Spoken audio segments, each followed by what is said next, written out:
करते हैं बजट की 5 बड़ी बातों को लेकर। 5 बड़ी बात में सबसे जो ज्यादा चर्चा के केंद्र में है वो है मिडिल क्लास को लेकर टैक्स स्लैब वाली बात कि 7 लाख तक अगर आप कमाते हैं तो आपको टैक्स शून्य देना पड़ेगा। हालांकि ये नई टैक्स रिजीम में है, पुराने टैक्स रिजीम में वही हिसाब किताब है।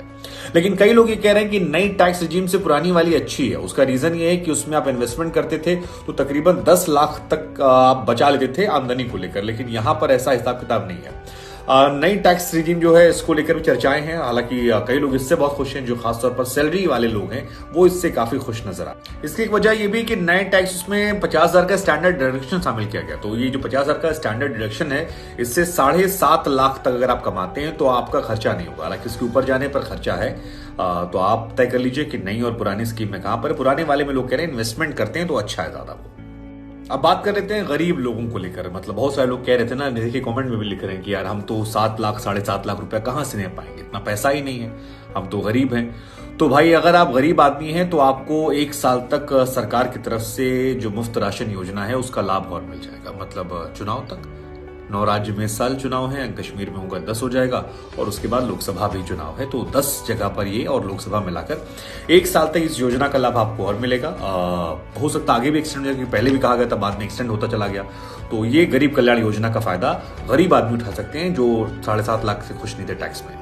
अब अगर आप युवा हैं और आप कह रहे हैं कि भाई खाना पीना तो हमको आप दे रहे हैं, लेकिन हमको कुछ करना है, कुछ कर गुजरना है, तो इस बजट में हमारे लिए क्या है। तो आपको बता दें कि इस पूरे बजट में जो तकरीबन 1.5 घंटे का था, केवल 4 बार जॉब या रोजगार का इस्तेमाल। तो आपको बता दें कि आपको स्टार्टअप फंड मिल सकता है, ये एक सरकार ने डाला है। इसके अलावा 3 साल तक भत्ता मिलेगा और इंटरनेशनल स्किल के हिसाब से ट्रेनिंग जो है वो भी सरकार देने की तैयारियां करेगी।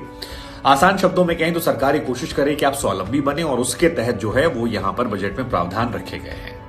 आदिवासी क्षेत्र पर इस बार सरकार ने ध्यान दिया है, 15,000 से ऊपर का बजट दिया और एकलव्य योजना के तहत कहा जा रहा है एकलव्य स्कूलों में 15,000 से ऊपर शिक्षकों की नियुक्ति जो है वो की जाएगी। यानी आदिवासियों को मजबूत बनाना है और इसे आप वोट बैंक से भी जोड़ सकते हैं, लेकिन अच्छा कदम है। आदिवासी समाज मजबूत होगा तो देश का भला होगा। सभी समाज के वर्गों को एक साथ लेकर अपलिफ्ट करेंगे तभी देश अपलिफ्ट होगा। रेलवे की बात करें 2.40 लाख का बजट दिया गया है। ये 2014 वाला जो बजट था रेलवे का उससे तकरीबन 9 गुना ज्यादा है। तो उम्मीद कर सकते हैं कि रेलवे की जो स्थिति है वो धीरे धीरे और ज्यादा बेहतर होगी और अच्छी क्वालिटी की सर्विस आपको मिल सकती है। सीनियर सिटीजन की बात करें तो उनके लिए सेविंग अकाउंट में रखी जाने वाली रकम जो थी वो अब तक 4.5 लाख रुपए थी, अब उसे बढ़ाकर 9 लाख रुपया कर दिया गया। तो सीनियर सिटीजन के लिए ये वहां से बजट में निकला। अब इंफ्रास्ट्रक्चर की बात करें तो 66% जो है वो प्रधानमंत्री आवास योजना में बजट बढ़ाया गया है। यानी कि और देश में गरीबों को अब घर मकान मिल जाएंगे।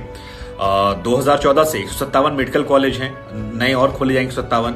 50 नए एयरपोर्ट हेलीपैड जो हैं ये भी खोले जाएंगे। तो देश में कई जगह विकास की बात की गई है। अब ये कब तक होगा ये भी देखने। वैसे इस बजट को बताते वक्त सरकार की तरफ से एक आइडिया दे दिया गया था। इस बजट को सप्तऋषि बजट कहा गया है। अब सप्तऋषि बजट में आप 7 पॉइंटर के जरिए समझ जाएंगे सरकार इस बजट में करना क्या चाह रही है। सबसे पहला जो पॉइंट है वो है समावेशी, यानी समावेशी विकास, सबको साथ में लेकर आगे बढ़ना। और इसी जैसे आदिवासियों के लिए, बुजुर्गों को लेकर, युवाओं को लेकर बात की जा रही है, जो एक पॉइंट है। दूसरी बड़ी बात है कि वंचितों को वरीयता देने की बात की जा रही है। यानी जिनके पास नहीं कुछ है उनको प्रायोरिटी इस बजट में दी जाएगी। अब कितना मिल रही है वो आप तय कर लीजिए।